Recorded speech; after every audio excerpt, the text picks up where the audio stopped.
Okay, it is 6 p.m. on March 11th. We are down at the mill here in Lake Stevens for a city council meeting. This meeting is being broadcast live and recorded, and it will be posted later to our YouTube channel. So with that, if you could please join me in standing for the Pledge of Allegiance, and I will note the flag is on this side. I pledge allegiance to the flag of the United States of America and to the republic for which it stands, one nation, under God, indivisible, with liberty and justice for all. Okay, and with that, could I please get a roll call? Councilmember Tagent, Present. Councilmember Donahue, Present. Councilmember Jorstad, Present. Councilmember Daughtry, Present. Councilmember Peter Sagan, Present. Councilmember Shipman, Present. Councilmember Ewing. Present. All right, so everybody's here, and acting Madam President, can I please get an approval of the agenda? Okay, I'd like an approval of the agenda, removing item 12B. So moved. Second. All in favor? Aye. Aye. Aye. All right, we have an agenda. That brings us on to guest business. So it looks like we have swearing in of a new officer and some police department awards. So I'll turn it over to Chief Pizzizo. Thank you. Sounds like it's on. All right. I'll have on a new officer that just graduated the academy, Eric Everest, come up and his wife. So if you remember back on August 27th, 2024, we hired Eric out of the United States Marine Corps. I know he's happy. October 22nd of 2024, he went to the academy in Burien. On March 5th, he got to graduate and now he's on FTO until June 19th, 2025. So hopefully in June, he will be off field training and on his own. So it takes us a little while. You can see it's almost a little bit less than a year right now. So we're doing a lot better. So with this, I'll ask the council president to come forward to swear him in, and his wife's going to pin on his badge.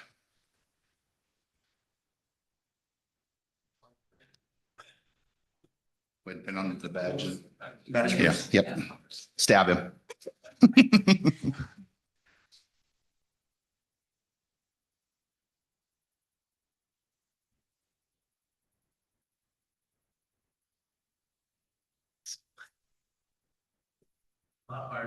It does, yes. All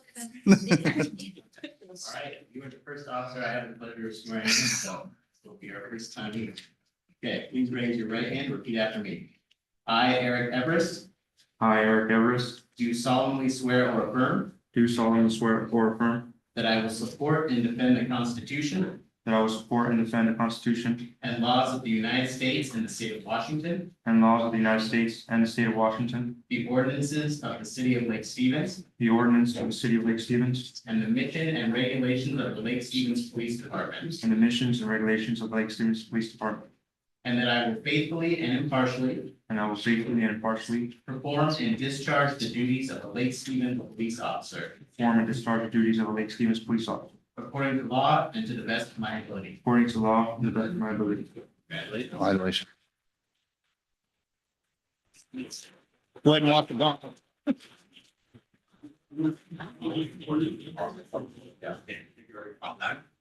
Thank you. Congratulations.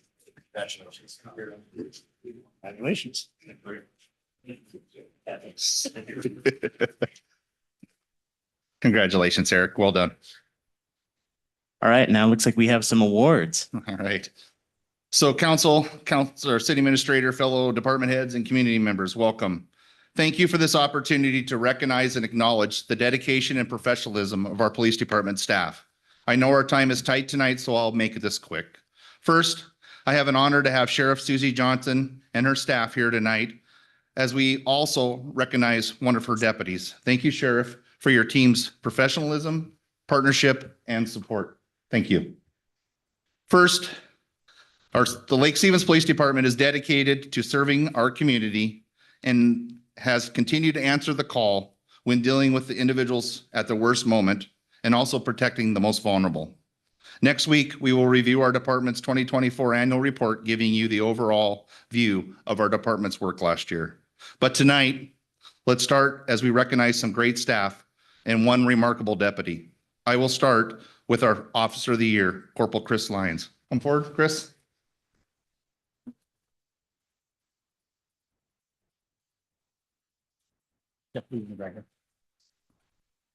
Corporal Lyons has been one of the top, if not the most proactive officer within our department. During 2024, he had well over 100 physical arrests, dwarfing all the other officer statistic in this category. Corporal Lyons had numerous major felony level arrests, including eluding, residential burglary, stolen firearms, unlawful possession of firearms, and assault on officers. The high caliber level of work that Corporal Lyons performs directly affects the community, enhances the quality of life for all.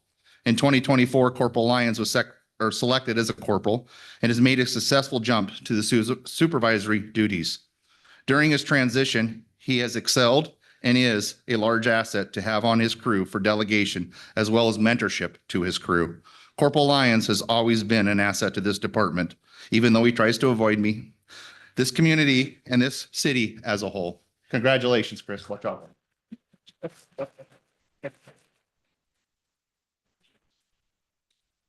So Julie's gonna get a picture. Do that to you.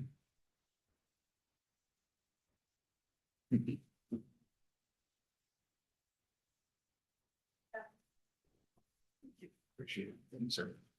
There you go, right? And she's got a box right there. Next, I ask for Officer Lanto and Deputy Shane Wheeler to come forward, please.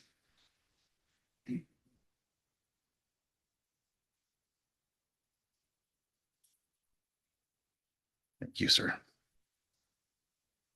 Deputy Wheeler and Officer Lanto responded to a dive incident at North Cove Boat Launch. Deputy Wheeler just lives outside of the city and was about 8 minutes away. A vehicle had driven into the lake, and it was unknown if any occupants were inside the vehicle. Knowing the risk to themselves, Officer Lanto and Deputy Wheeler entered the frigid water. They worked as a team to access the vehicle and rescue the entrapped woman inside. Officer Lanto and Deputy Wheeler were able to get the female to the aid units to further life-saving efforts continued. Due to Officers Lanto and Deputies Wheeler's willingness and selfless act to go into harm's way to safeguard and rescue a stranger, they gave the woman an opportunity to survive. It's with my honor tonight they have Award of Merit. Unfortunately, the award for the pin is not here yet, so I will get that to you, I promise. I know where you work and I know where you live, so. What we're gonna give you tonight is the pins and the thing. Sheriff, you could come forward, that would be great, and we'll have you take a picture with all of us. After you take a picture, I guess she wants a picture of you. And thank you, I appreciate it. Boss. We are hiring. Thank you, sir. Yep. Kevin? Congratulations, buddy. Job well done. And where did she go? Troy over there now. Thank you both. Congratulations.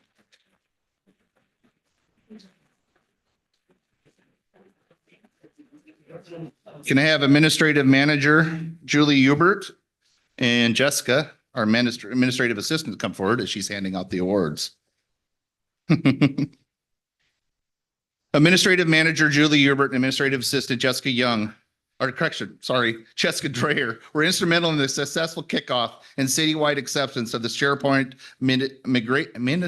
migration project with StoneShare. The department took over the initiative to be the first department to move over to the new SharePoint site. Julie and Jessica worked with the city IT and StoneShare to develop and implement the new city and PD SharePoint site to help move collaboration and work being done with all documents. The project entailed meetings with the vendor, explaining our current processes, documenting storage, and what needed to be done to retain those documents for retention. This ShareStone project helped with improvements to searching, organizing, and retaining documents to meet the state requirements. Police Department recognized the value of time management because this project helped reduce staff times doing PDRs. And as we know, our PDRs have increased. The vendor helped transfer the files to a new location and confirmed everything was transferred. Julie and Jessica went through all the current documents on SharePoint to make sure they were retained, deleted, and moved properly. Julie then took time to train all staff. With this, I present the Leadership Award.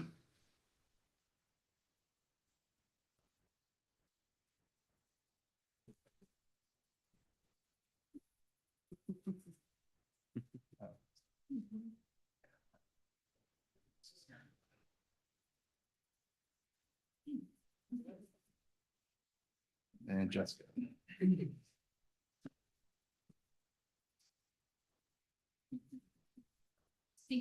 You. Is Arian here tonight? There she is. Come on up, Arian. She's been telling me all day I can't embarrass her, so.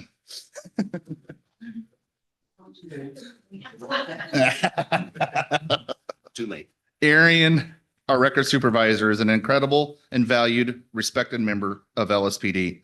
Her positive attitude creates a welcoming environment where other employees seek her out for guidance and assistance. In January 2024, Arian was promoted to record supervisor, a unit of 6, including herself. 2 of those positions were vacant, 2 still on probation, and 1 leaving in a month. In a very short time, Arian has exceeded expectations in creating a culture of growth, teamwork, and continuous improvements within the records unit. While learning her new role as a supervisor and continuing doing the record specialist daily task of officer reports, submittals, PDR requests, and all other duties, she continued to provide field training to all her new staff without hesitation or complaint. Arian has a unique style of working with these employees and customers, leaving them feeling like they were heard, respected, and valued. Congratulations, Arian. Well done.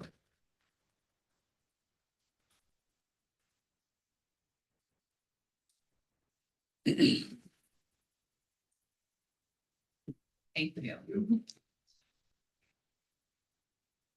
Oh, Sergeant Hingen, can you come forward, please?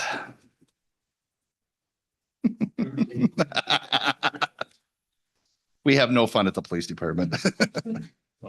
It's all right. Outstanding supervisor, Sergeant Hingen, first full year in investigation was 2024. Having never been a detective, there has been a huge learning curve for him. But since receiving the assignment, he has gone above expectations to learn how to conduct proper and thorough investigations and has voluntarily taken the lead on investigations involving technology and search warrants he had not previously worked with. His willingness to hear input from his subordinates and to exert great effort to help not only the detectives he is responsible for, but every officer in our agency to grow professionally is commendable. He ran the 2024 Citizens Academy, conducted backgrounds on our applicants, chairs the Excellence in Policing Committee, and is the force response lead for our department. Sergeant Hingen has always invested significant time in meeting with other investigation sergeants in the region to learn from and find ways to better our unit. Thank you, Michael, for an outstanding job.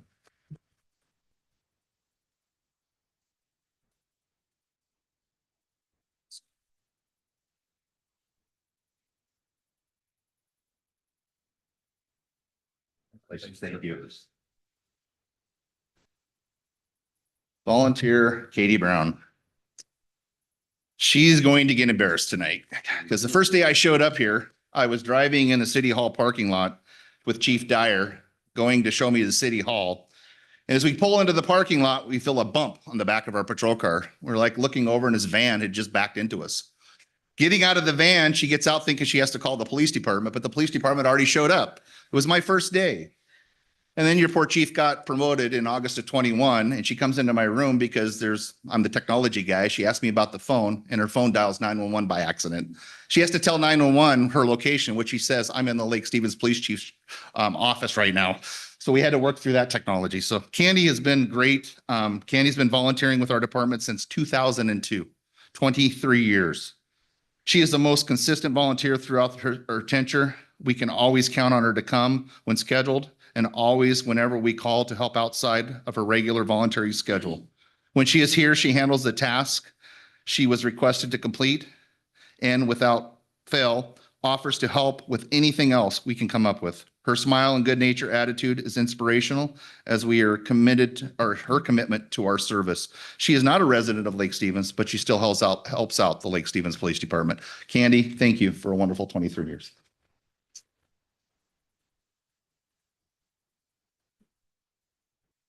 Thank you. And Troy over there is going to take a picture. Oh. I thought you. It's not a mug I shot, thought- Candy. no. I really thought you told that story enough times. Never. Thank you, Candy. Appreciate it. Amber Charus, can you come forward? Can you- Amber, congratulations, recently having a new baby. Amber has dedicated herself to serving the citizens of Lake Stevens by her approach to community interaction in a way few have done before. She has shown a true passion for her care of others in her day-to-day work with the Snohomish County Enforcement Assisted Diversion LEAD program.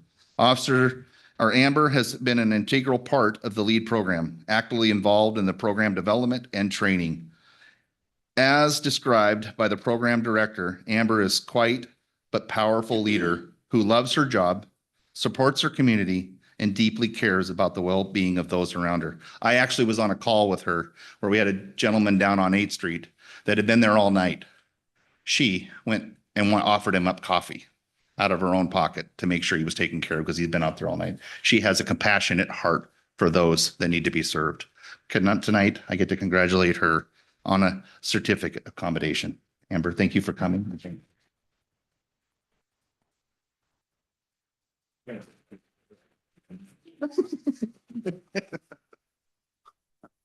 Oh, yeah, Troy over there. Is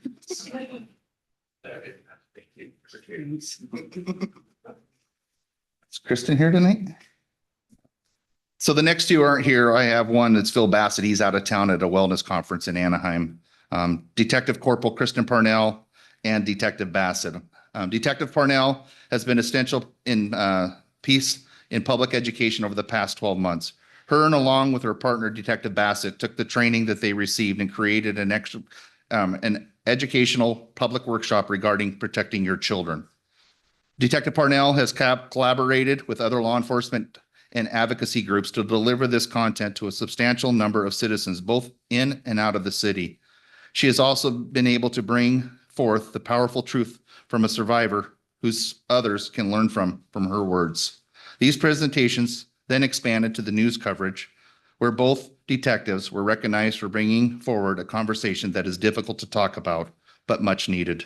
Because of Detective Parnell and Bassett, more people are now educated and more children will be protected from harm. Congratulate them on a certificate of commendation. Thank you.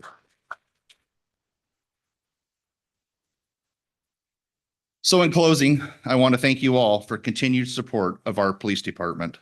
It is an honor to serve this beautiful and supportive community. Thank you.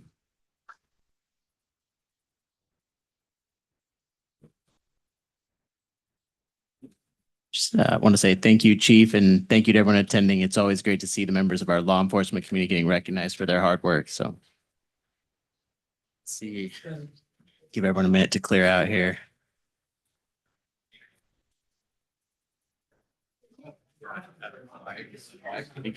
Congratulations.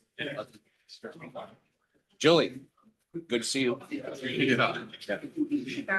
Yeah.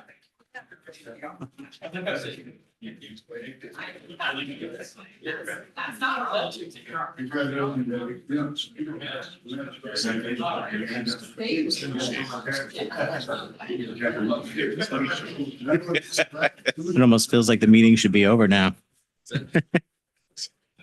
Military. Yeah.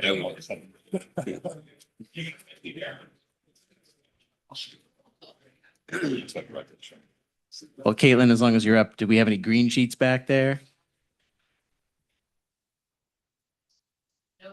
No green sheets. Okay, and once you get back to your seat, anybody online for citizen comments?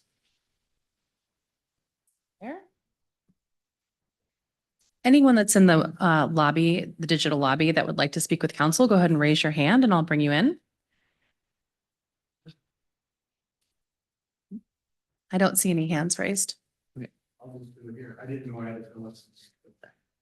Okay, so really quick, I will mention on the off chance your comment is related to our public hearing later on in the evening, there will be a separate public comment portion for that. If it's not related to that, do we need a green sheet or can he just go ahead up and approach the podium? I'm a resident. Yeah. Okay. Not me if I do something wrong. I don't Okay, come on up. know. First time I heard. It's, what's the current I've time? we're already at? done something wrong. so- 3 minutes? Okay, so Okay. you have 3 minutes, sir. So if you Great. could please give us your name and address and, or at least city of residence and then take it away. Well, good evening, council members. I'm Kelly Black. I'm a resident. I live over in the Quill Cove neighborhood on the south end of the lake. And I'm also an HOA board member of that development there.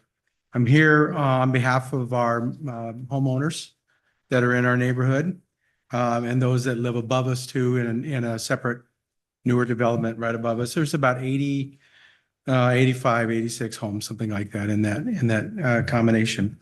I'm here today to talk about maybe a little bit of a safety concern we have, and I'm asking the council and others to possibly come up with some solutions for us on this.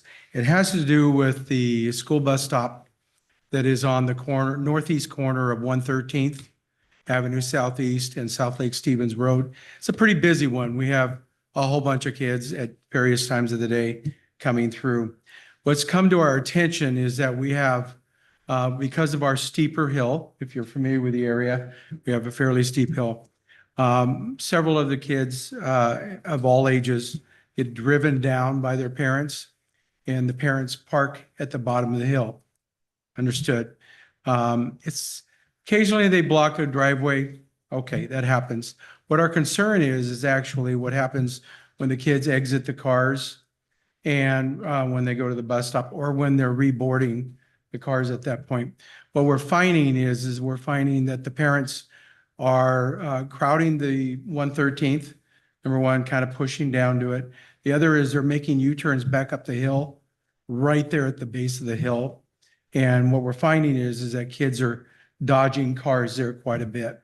So I made a trip down to the police department, and they said this would be the place for us to at least voice the suggestion is if we can get some recommendations as to how to educate our homeowners that are parking at the bottom of the hill, maybe not to take the risks that they're having. We're seeing kids dodging cars, including those that are coming off the main street. So when it's icy or wet, it's particularly dangerous. So far as I know, no accidents, but nor do we ever want one, right, down there.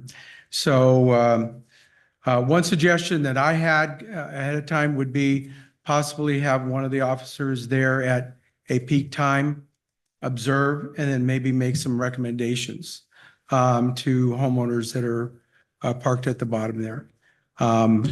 That's all. It was about safety and trying to prevent a possible, child from possibly getting hurt. Okay, that's it. Thank you. Thank you. Thank you very much. Thank you. Okay, since we had one, it looks like we got one more in the audience. Could you please come up to the podium, sir? And if you could give us your name and city of residence, and then you have 3 minutes. Tony, and I'm from Everett, but I was here all last summer helping out with the makerspace on the other side of the lake. Since they've shut down, well, the makerspace side anyways, we have a huge group of people that loved having a makerspace, but no longer have one because the closest one is across I-5. So you got to go all the way to Everett for that, which people around here don't really like to do unless they have to. So what I heard from this makerspace is that a lot of support from the city council. And I was wondering, what support would be available for another group trying to start a makerspace? And where we should go for our next step, because we have a big group of people. We meet up occasionally, like at a clubhouse in the area, but we don't actually have an official space to like host the tools, host classes, host events like that. So Injecting what you do. Oh. And why you need to. I can do that. So I personally teach a lot of classes at makerspaces. I travel around the state I was in Tri-Cities the last 4 days, teaching classes over there. I'll be going back to host panels and events at something called Sage Fan Con, which is basically a maker fest convention.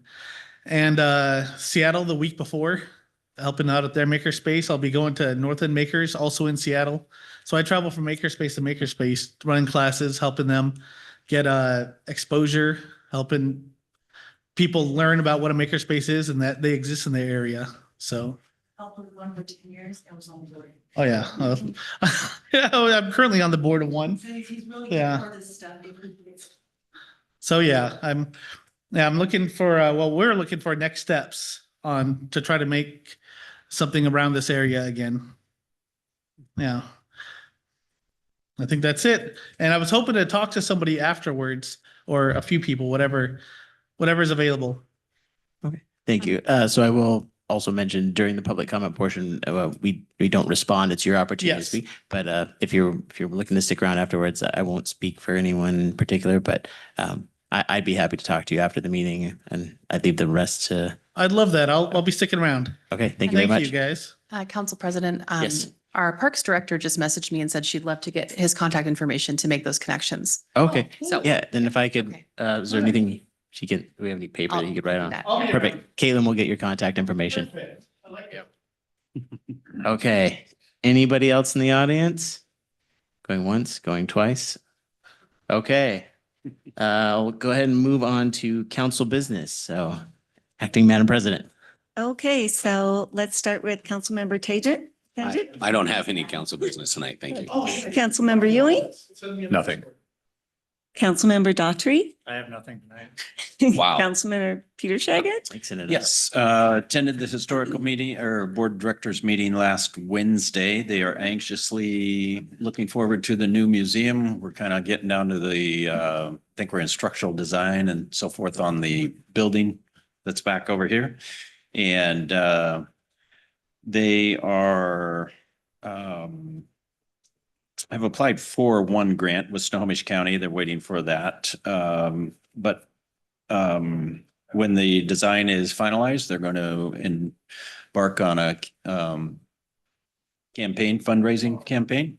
And so they can do the interior work for their displays and so forth. So they are anxiously awaiting some final plans so that we can get some timeframes in place and such. So that's all I have right now. The only thing I would maybe add is coming up next year, 250 years celebration of our country's independence.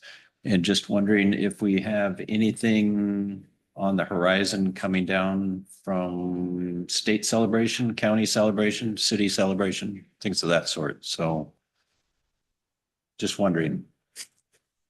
Hopefully we can put it on the radar. Thank you. Okay, not to be forgotten, our acting mayor, Councilmember Donahue. Yeah, I suppose that's my fault as I'm sitting here thinking about it.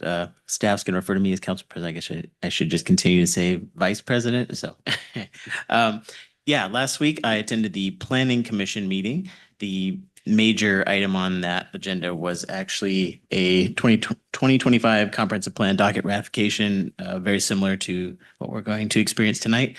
I won't steal too much of David's thunder, but I will say that after very brief discussion, there was a recommendation to go ahead and ratify the 2025 comprehensive plan docket. So, and then I think we got one more on that.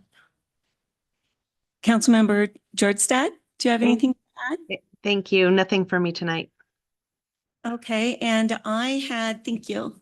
I had a couple things. I went to the school board meeting on February 26th.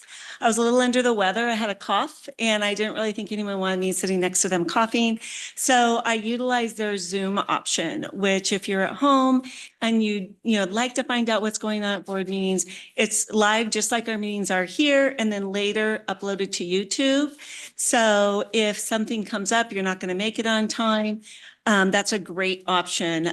Also on their website, they do have their agenda uploaded. So you can check and see what they're talking about prior to scheduling it into your night. But I did attend via Zoom. It was held at Glenwood Elementary School. So I was really disappointed just because I couldn't be there and do the tour. That's the one thing that you can't do going on Zoom, to see, what the condition of the school and some of the improvements that they wanted to make. Another thing they highlighted was their CTE program, which is Career Technical Education. And it's an awesome part of our high school. It gives our kids opportunities to see various types of careers. I was able to attend last year in person. They had it at the high school, and our culinary department hosted. And so we got all kinds of yummy treats as we were listening to the school board meeting. So if you have a child or know someone who does in the high school, I'd encourage you to look into that. Also, yesterday I attended the Senior Center board meeting. They only have 202 members thus far, so they're encouraging previous members to remember this is something they sign up for annually, and there is a small fee, and they get discounts on all of their activities that have a charge. So I just want to encourage anyone who's been a member or who's thinking of it. You only have to be 55 years old, and they have all kinds of stuff going on. I mean, too much to name. They're a busy, busy group.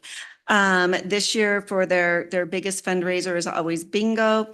So this last month they did have a $930 profit.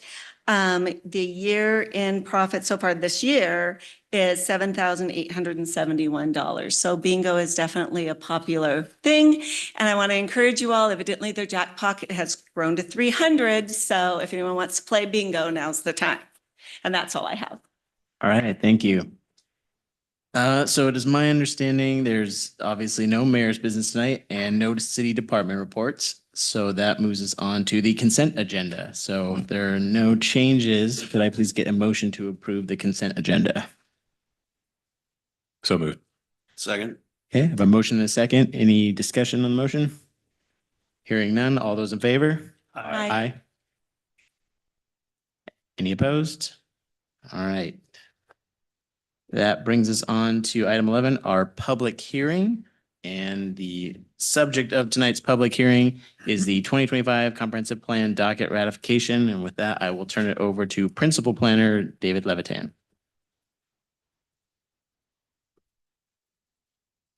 All right. Thank you, Council. David Levitan, Principal Planner. So I just have a really quick PowerPoint presentation. Matthew and Barb threatened to not pay my next paycheck if I take too long. So this is going to be pretty brief. So as Council Member Donahue mentioned, we did have our public hearing last week with the Planning Commission. So this is the 2025 Comprehensive Plan docket. This is the required public hearing to ratify the docket via City Council resolution. So just a little bit of a reminder, we did not have a docket last year in 2024 because we were completing our periodic update to the comprehensive plan. So the last one was in 2023. Generally, the comprehensive plan and the land use map may be amended once per year with a few exceptions. We do accept citizen initiated amendment proposals through just January 31st of each year. And then city initiated amendments may be proposed by staff, the city council, or planning commission. So just a little bit above the overview of this year's process. We did publish to our DACA website back in December 2024 that the period was open to submit for citizen initiated amendments. We did not receive any this year.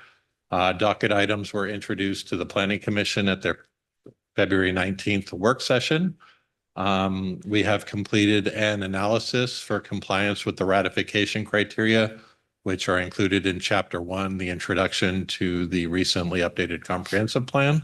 And that analysis is included in Attachment 1, Exhibits A1 through A3 of your packet tonight, basically the exhibits to the resolution. The Planning Commission makes a recommendation to the City Council following their public hearing, which occurred last week. And just to be very clear on this is just for docket ratification to advance items for additional analysis this year. It would then come back before the City Council for potential adoption by ordinance later in the year. So just we do have 2 city initiated map amendment proposals this year. These are basically just a couple of publicly owned properties that we had missed last year during the periodic updates. Basically, the comprehensive plan states that all publicly owned properties should have a land use and zoning designation of public, semi-public, and we did that for most of the ones that we had found, but a couple slipped through the cracks. So we just wanted to clean that up. The first one is Sewer Lift Station 1C, which is on North Lake Shore, right at Mitchell Drive. So basically, this currently has a land use and zoning designation of waterfront residential, as does most of the surrounding neighborhood. We are proposing to change that to public, semi-public for both land use and zoning. As I noted, that's called for in the comprehensive plan. And if you look at, it's actually exhibits 1B would be not attachment 2. It demonstrates that it meets the ratification criteria. The second kind of minor map amendment is for Fire Station 81. If you look at the land use map, it's kind of split between 2 land use designations. The northern portion of the fire station site, which includes the building, has the proper public, semi-public land use designation, but the southern 2 parcels, so basically the parking lot, currently have a land use designation of downtown local commerce, which doesn't match either the land use designations for the parcels to the north or the zoning designations for these parcels. So we are proposing as part of the docket to change that land use designation to public, semi-public. And that's also included in the exhibits to the resolution tonight as far as how it meets the ratification criteria. That actually belongs to the fire district, right? It does, yeah. And so the way that the comprehensive plan, it doesn't have to be just city-owned parcels. It's basically any publicly owned parcel should have that public, semi-public land use designation. Thank you. And then there are 3 text amendments that are included, including the ratification analysis. So T1 is basically to update our 3 adopted sub-area plans, which is downtown Lake Stevens Center, and 20th Street Southeast Corridor, basically to make those consistent with the comprehensive plan. We updated some goals and policies that affected the sub-areas. Did not update the sub-area plans as part of the 2024 periodic update. So we're just looking to reflect those changes, some of the map amendments that occurred within those sub-areas. So that's text amendment T1. T2 is kind of the standard amendments that we see every year proposed. Basically, the most substantive one is generally updates to the capital facilities plan within the capital facilities element, basically the 6-year and the 20-year facility plans.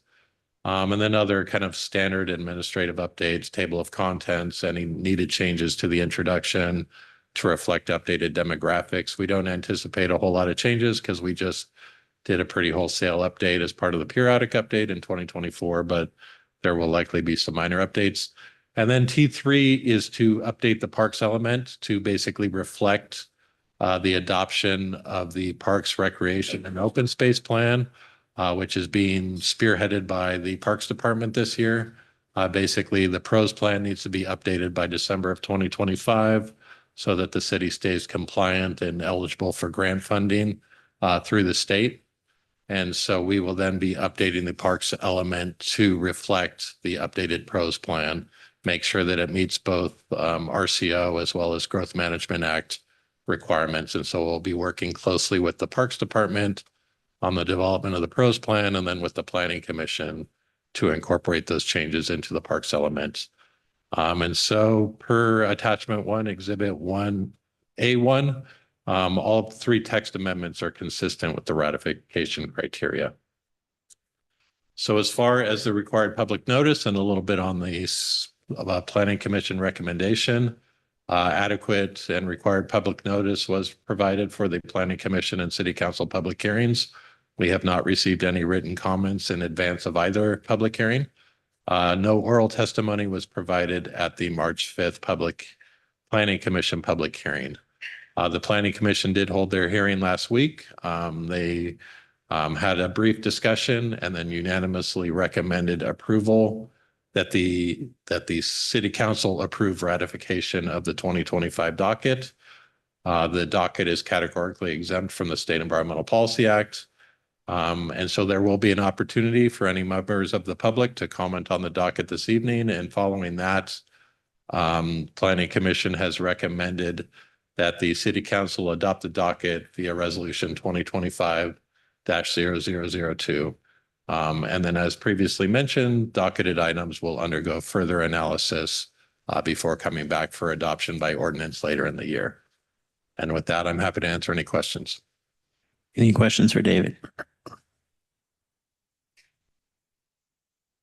Okay, hearing none from the council, I will go ahead and open the hearing for public comment from the audience. So anyone would like to comment on the 2025 proposed comprehensive plan docket ratification, now is your chance.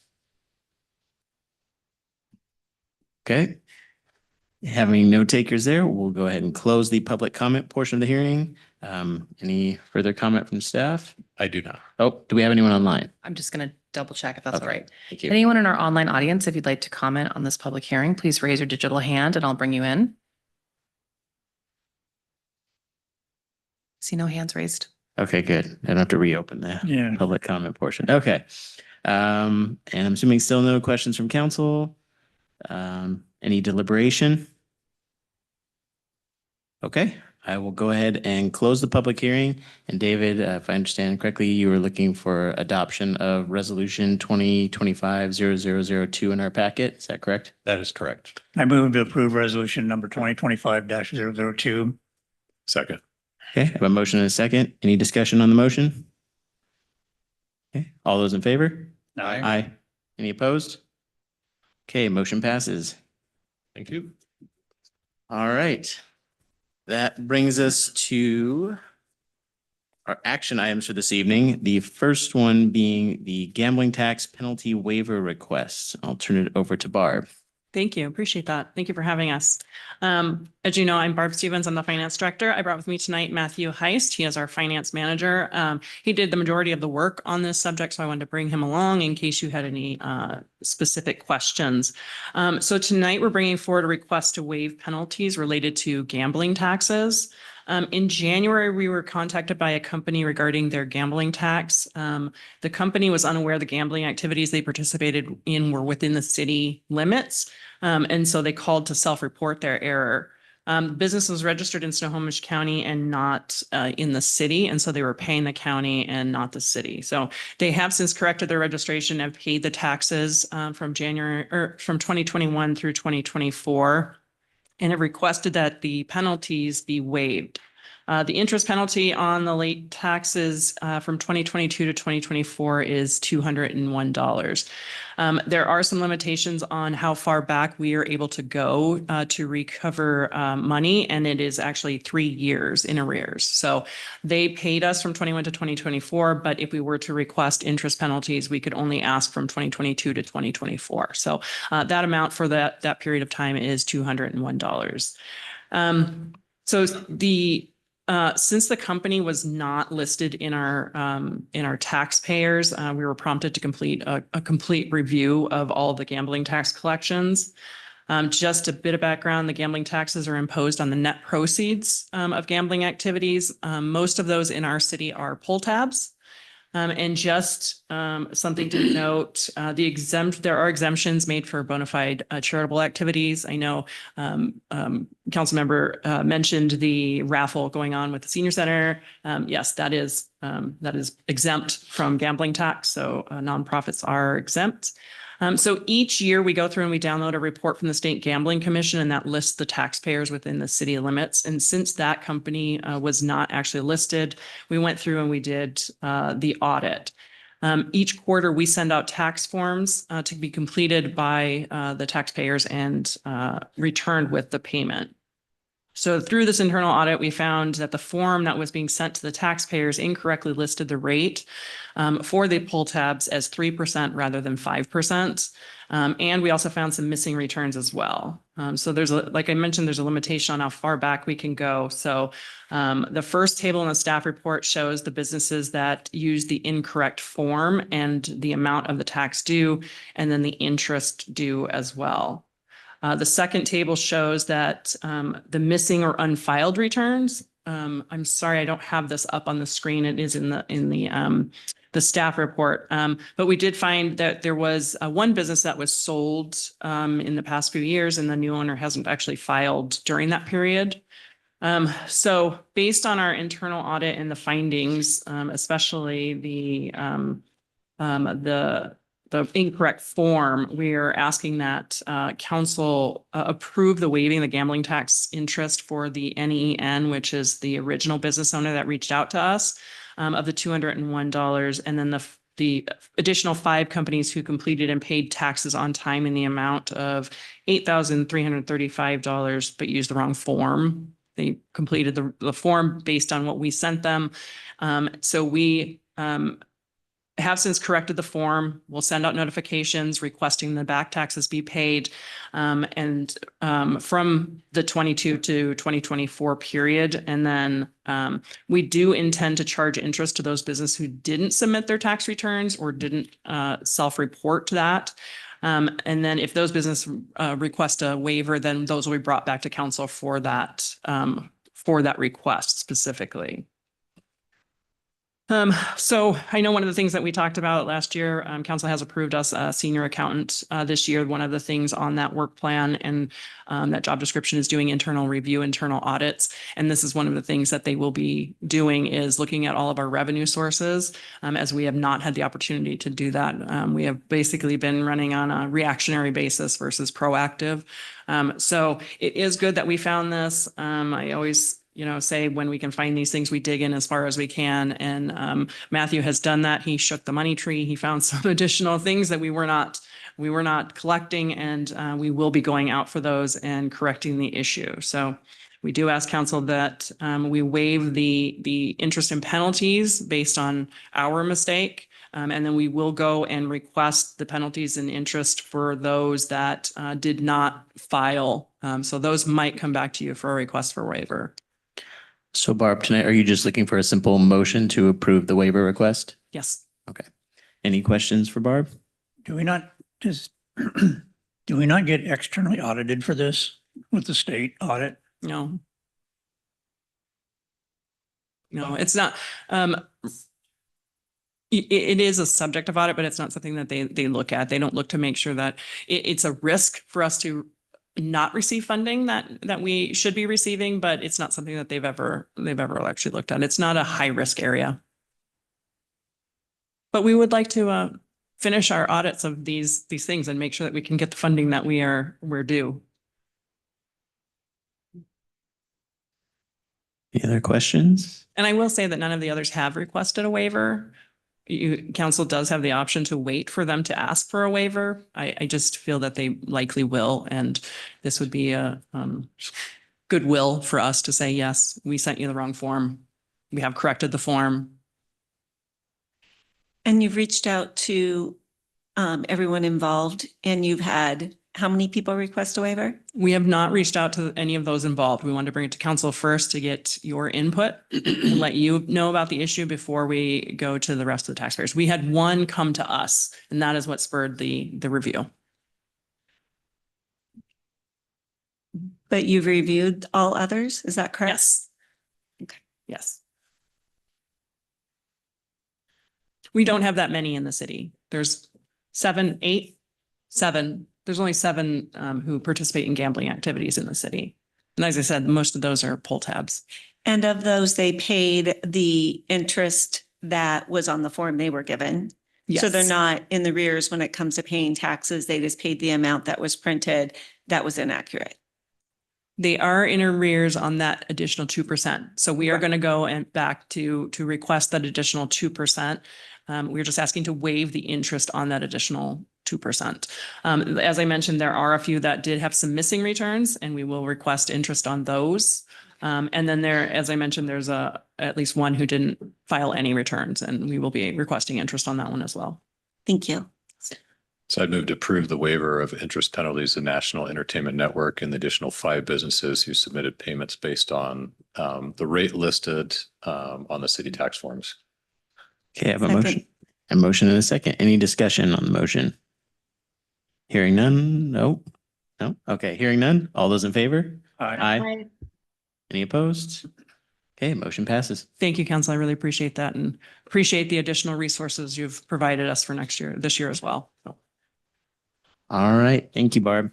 And then see, action item 12B, looks like has actually been removed from the agenda, so we will not be discussing that tonight. That brings us to item 14, adjournment. Do we have next week's agenda? Do we have the agenda? Week's agenda that's normally presented? Or are we not doing that anymore? I don't have the draft agenda, but I'd be happy to send it out. Okay. Yeah. But we have been getting that at the end of the council meeting for the following meeting, so. Oh, okay. All right. I'll coordinate that. Okay. Move to adjourn? All right, motion to adjourn. Second. Motion is second. All those in favor? Aye. Aye. Motion, meeting is adjourned.